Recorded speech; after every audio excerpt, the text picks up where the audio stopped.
It was fiesta season in a small rural village in Cape Eyes, a time of joy, devotion, and celebration. Paper lanterns in red, yellow, and blue swayed gently above the streets, glowing softly in the warm night breeze. The air was thick with the aroma of grilled pork and sweet caramelized bananas.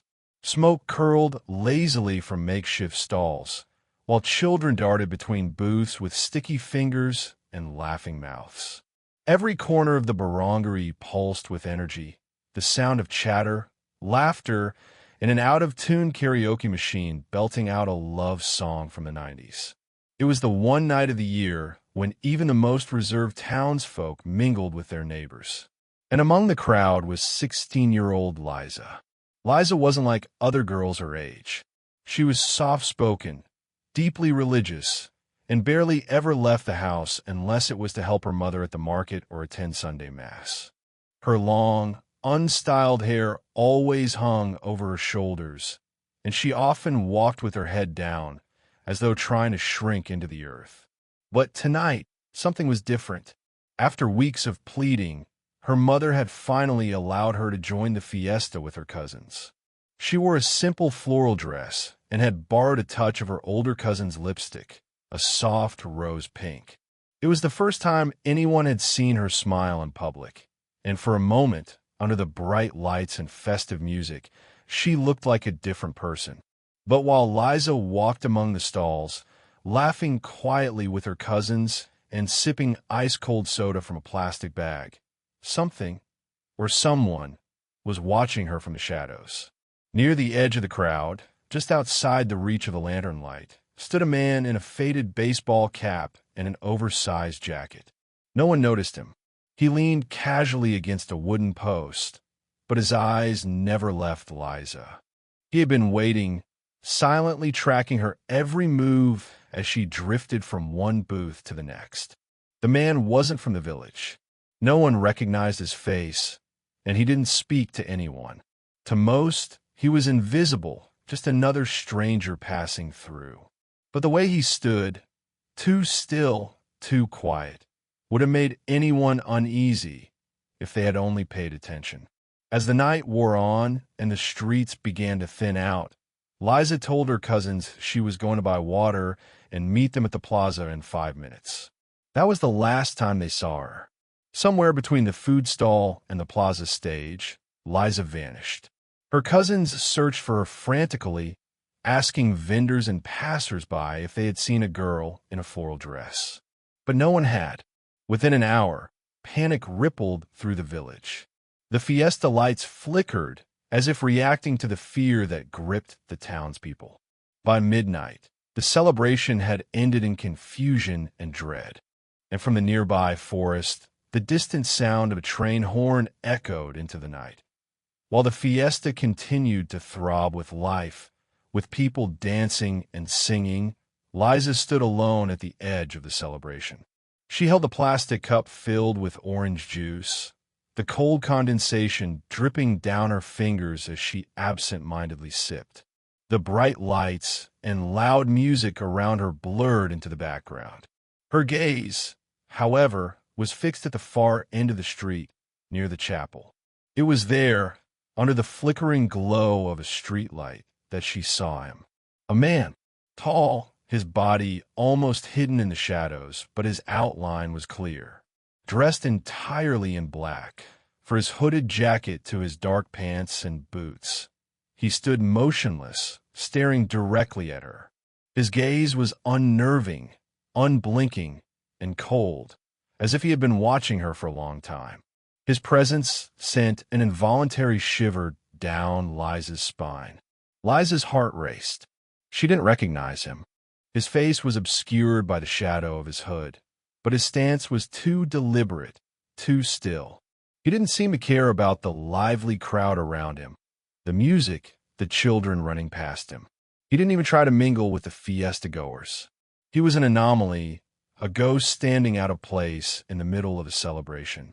She blinked and quickly looked away, trying to shake the unsettling feeling that clung to her.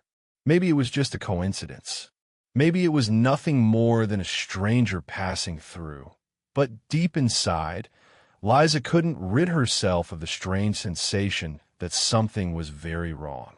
Her breath caught in her throat as she forced herself to look back toward her cousins, who were still laughing and dancing near the food stalls. She made her way toward them, her steps quickening, her thoughts scattered. But despite her best efforts to ignore it, the feeling of being watched, of being followed, hung over her like a dark cloud.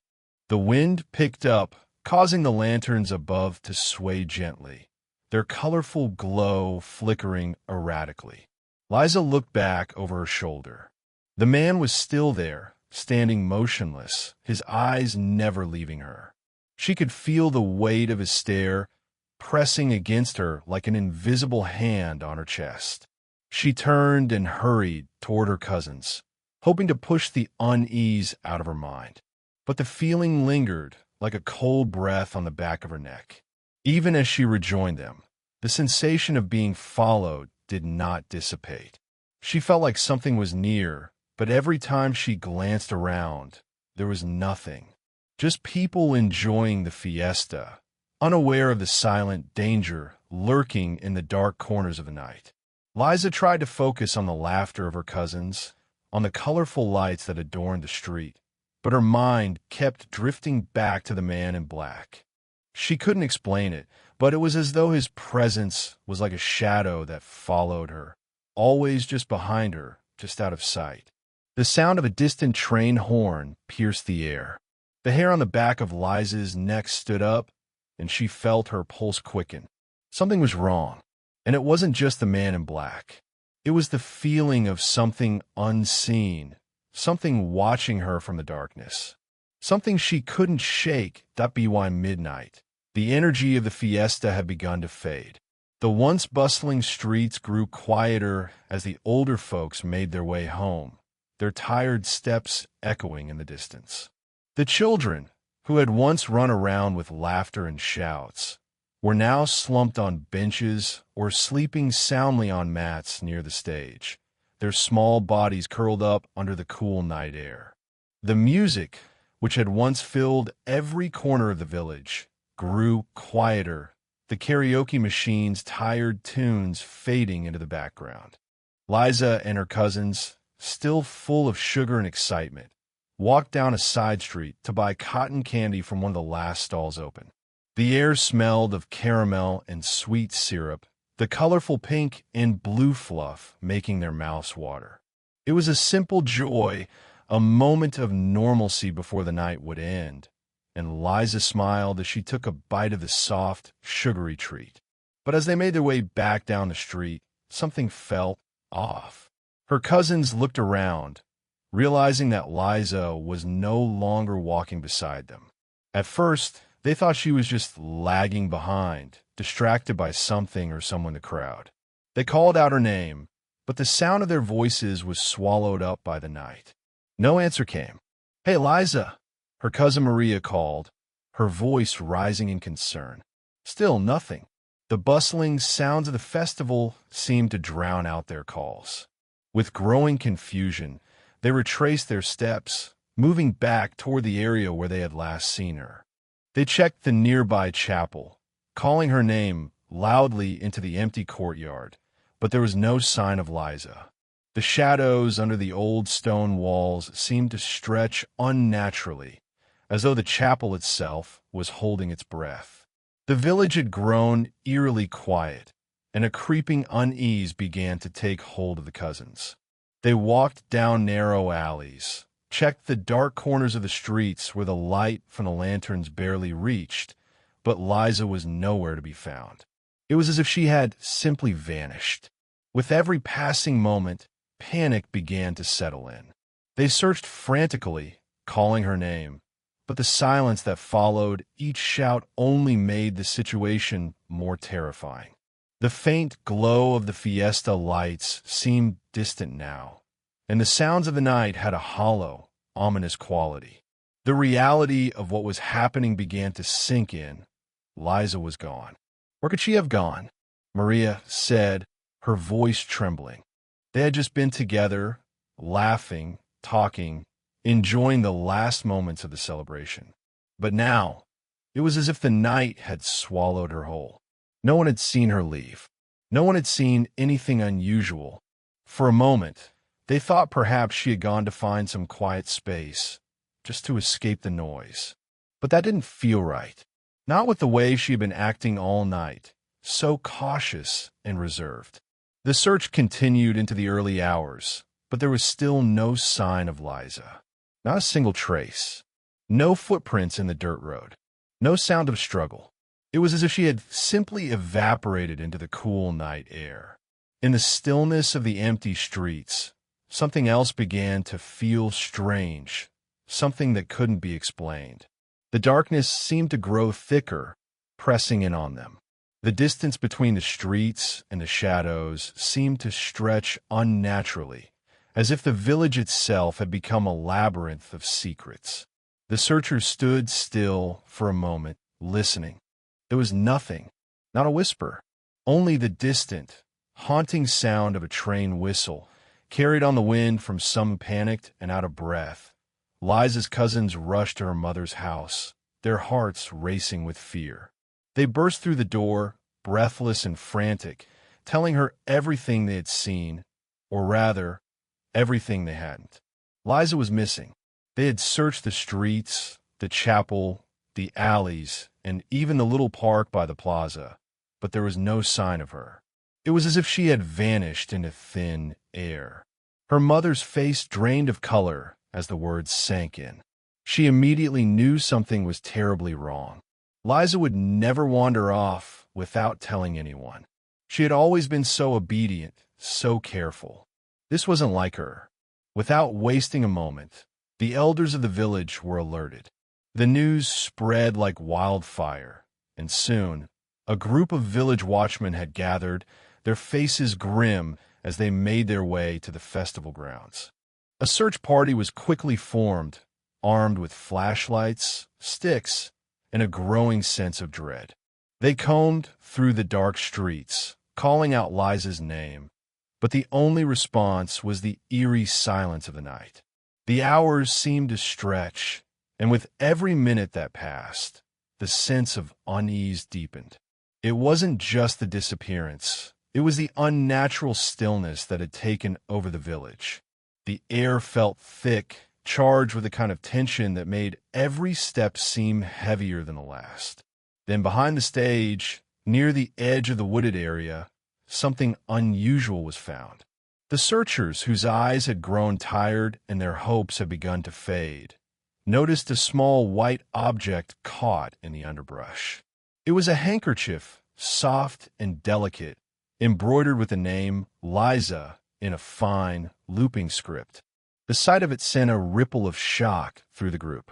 It was her handkerchief, but how had it ended up here, in this remote part of the festival grounds? The area was far from where Liza had last been seen, and the fabric was cold to the touch. A faint, unpleasant odor lingered on it, a strange, pungent smell that neither the watchmen nor the villagers could identify. It was damp, as though it had been exposed to the elements for longer than it should have been, but there was something about the scent that made everyone uneasy. It wasn't the familiar smell of the village or the damp earth of the woods. It was something foreign. "Where is she?" one of the villagers muttered, his voice trembling with fear. What happened to Liza? But it wasn't just the handkerchief that had them frozen in place. As they scanned the ground, they saw something far more disturbing. Footprints. At first, they assumed they were Liza's. But as they crouched down to examine them, their blood ran cold. The prints were long, thin, and twisted in a way that didn't make sense. What had they just discovered? And where was Liza? Would they find her? Or had they already crossed into something darker than they could ever understand? The distant sound of the train's whistle echoed once more, this time louder, almost like a warning, beyond the village the next day. As the village awoke to the harsh reality of Liza's disappearance, an air of tension hung over the town. People gathered in hushed groups, sharing theories and rumors, but none of them had any real answers. Desperation and fear swirled in the cool morning air. The search had continued through the night, but nothing had been found, and there was still no sign of Liza. Then, without warning, an old man arrived in the village. He wasn't expected. In fact, most had never seen him before. His clothes were worn and patched, his face lined with age and experience, but there was something about him that set him apart. He moved with purpose, as if guided by an unseen force, and his eyes, sharp and discerning, seemed to see more than the average person. The villagers were wary of him, but there was an unspoken acknowledgement that perhaps he could help. They had heard stories of this man, a healer from a nearby town known for his strange abilities. People said he could sense energies, feel disturbances in the air that others couldn't. Some even believed he could communicate with spirits, or that he had knowledge of ancient curses and forgotten lore. When he stepped into the plaza, his demeanor shifted. He went quiet, scanning the area as though he was reading the very essence of the place. His eyes narrowed, and his brow furrowed, as if listening to something only he could hear. A few villagers watched him nervously, unsure of what to make of his presence. Finally, he spoke, his voice low and serious. "This wasn't an ordinary disappearance," he said, his words hanging in the air like a heavy fog. Something marked the girl. The crowd shifted uneasily at his words. They weren't sure what to make of the old man, but his certainty unnerved them. "What do you mean, mark the girl?" one of the elders asked, his voice trembling slightly. The healer's gaze hardened as he spoke again. "There's an old tale, one that's been passed down through generations. Every fiesta season, a creature known as an aswang comes disguised as a human. It walks among the people, watching, waiting.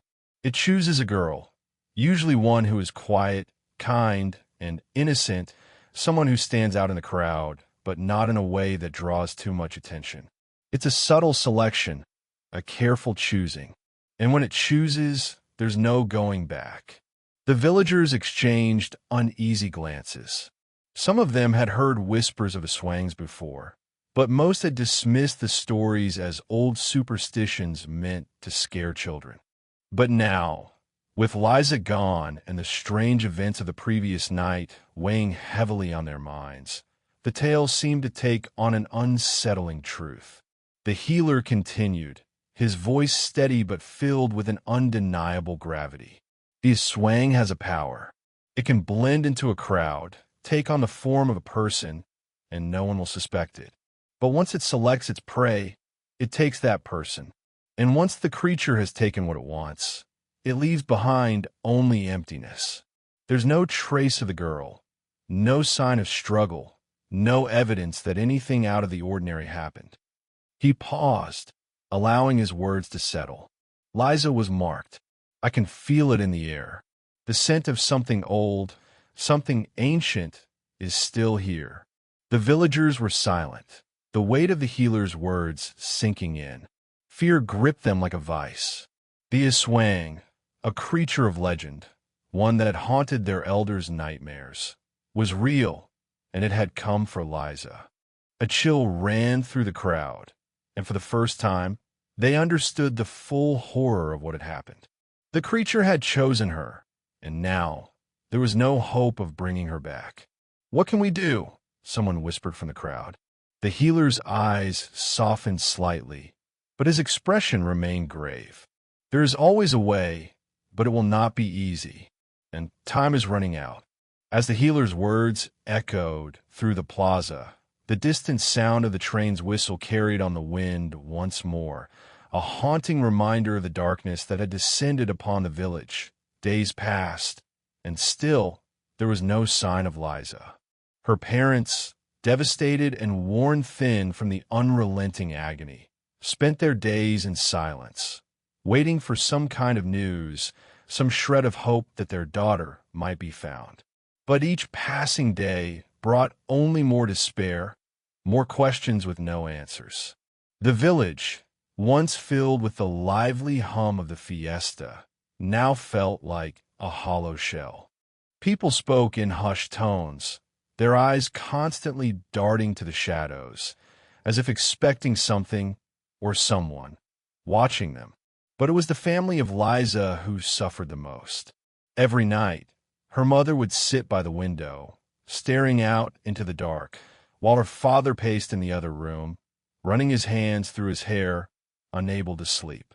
And each night, without fail, they would hear it, the scratching. It started faintly, at first, almost like the wind dragging across the roof. But as the nights wore on, it grew louder, more deliberate, like nails scraping across metal. It came from above, from the roof, and it sent a chill down their spines every time it began. It was a sound so unnatural, so relentless, that even the bravest of men would hesitate to investigate. Liza's parents tried to ignore it, hoping it was just the wind, or perhaps a cat wandering the roof. But deep down they knew better. It wasn't just the wind. It wasn't just a stray animal. It was something else, something that had come with the darkness, something that had taken their daughter and now lingered, waiting for something more. One evening, after hearing the scratching grow louder than ever before, one of the neighbors, a middle-aged woman named Lola Berta, claimed to have seen something in the dead of night. At midnight, she had been sitting in her living room, her gaze idly falling on the window. That's when she saw it, a tall shadow, darker than the night itself, passing by her window. It was a figure, tall and impossibly thin, draped in black. It was faceless, its features obscured by the darkness. And perhaps most unsettling of all, it left no footprints in the dirt. The ground was undisturbed, the air heavy with an unnatural stillness. Lola Berta tried to call out, but her voice failed her. By the time she gathered the courage to look again, the shadow had vanished, slipping into the blackness of the night as if it had never been there at all. Rumors began to spread quickly after that. The village was on edge, as every strange occurrence seemed to point towards something more sinister, something that went beyond a mere disappearance. People began placing garlic at their doors and windows, believing it might ward off whatever evil had come with Liza's abduction. The elders, too, began to act with more caution. They lit candles at night, their flickering flames offering a weak defense against the encroaching darkness. But despite their efforts, fear only deepened. People whispered that this was no ordinary missing person case. Something far darker had taken Liza. It wasn't just a human abductor. It was something ancient, something that had been waiting for the right moment to strike. An aswang, perhaps, or something worse, something that defied explanation. As the nights grew colder, the village seemed to grow darker. The once bright lights of the fiesta now seemed like a distant memory. No one dared to walk alone after sunset. The sense of dread hung thick in the air, and a terrible certainty settled in the hearts of everyone who had known Liza. She wasn't just lost. She had been taken. And whatever had taken her, it wasn't done yet. The scratching on the roof continued each night, a constant reminder of the evil that had claimed the girl. The wind howled outside, and the candles burned low, casting long shadows in the corners of the room. Liza's parents, broken and terrified, no longer wondered if their daughter would come home. They knew, deep in their souls, that the child they once knew was gone, replaced by something far darker. The real question was, what would come next? A week passed, but the shadow of fear had yet to lift from the village. Liza's disappearance had left a hole in the heart of the community, a wound that no one knew how to heal. The search had faltered, hope had begun to fade, and the only thing left was the chilling uncertainty of what had happened to her. Then, on a somber Sunday morning, the village gathered at the chapel. The bells tolled, the air was thick with prayers, and everyone, young and old, sought solace in the quiet comfort of faith. But no matter how fervently they prayed, the absence of Liza loomed over them, a reminder that something terrible had been set in motion. The priest spoke softly, his voice heavy with sorrow as he led the congregation in a prayer for the missing girl, for the safety of the village, and for the strength to overcome the fear that had settled like a fog over the town. But in the midst of the prayer, something interrupted the stillness. A little girl, no older than 6, screamed, her high-pitched voice cutting through the silence like a knife. "I saw Aunt Liza. Behind the chapel," she cried, her wide eyes filled with terror. The congregation froze. For a moment, no one moved. Then, as if by instinct, the villagers rushed out of the chapel and ran toward the spot where the girl had pointed.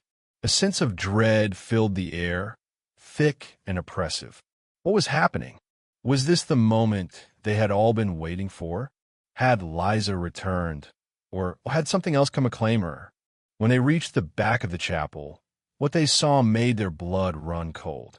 There, standing in the shadow of the church's ancient stone walls, was a figure, tall and thin, like a person, but something was wrong. The figure was shaped like a girl, but it had no face, no features to speak of. It was as if it was made of nothing but the outlines of a person, an empty silhouette that should not exist. In its hands, it held a white handkerchief, Liza's handkerchief, the same one embroidered with her name. The villagers stood frozen in shock, unable to move, unsure of what they were witnessing. The figure didn't speak, didn't move. It simply stood there like a statue, its absence of a face somehow making it even more unsettling. But as they inched closer, something even more horrifying happened. The figure began to dissolve, as if it were made of smoke or mist, slowly evaporating into the air. First, it was the edges of its form, blurring and twisting, and then the rest of it followed, until nothing remained but the cold morning air and the scent of the strange, damp handkerchief. The handkerchief fell to the ground, untouched, and the eerie presence vanished without a trace. The villagers backed away in shock, their hearts pounding in their chests. Some cried out in fear, others whispered prayers under their breath. But one thing was certain, Liza was not coming back. Whatever had taken her had marked the village, and now the cycle had begun. Since that day, every fiesta season in the village has been marked by fear. No matter how much time passed, the shadows of the past would always return. And every year, one girl would vanish, disappearing without a single trace, leaving behind only questions and nightmares. The elders, their faces etched with the weight of experience, would gather the young girls of the village each year, their voices solemn as they imparted a warning. Never stare too long at someone you don't know, they would say. They might not be human. It was a chilling lesson, one that would haunt the villagers for generations to come. The fear had taken root in their hearts, a terror that could never be erased. And so, every time a celebration approached, there would always be that uneasy glance exchanged, the one that asked, "What if one of us is next?" What would you do if one of your friends vanished in the middle of a celebration, without a single trace? The question was no longer just a nightmare. It was a reality, a fear that gripped them every time the lanterns were lit and the music began to play. And deep down, they all knew one thing: no one was truly safe.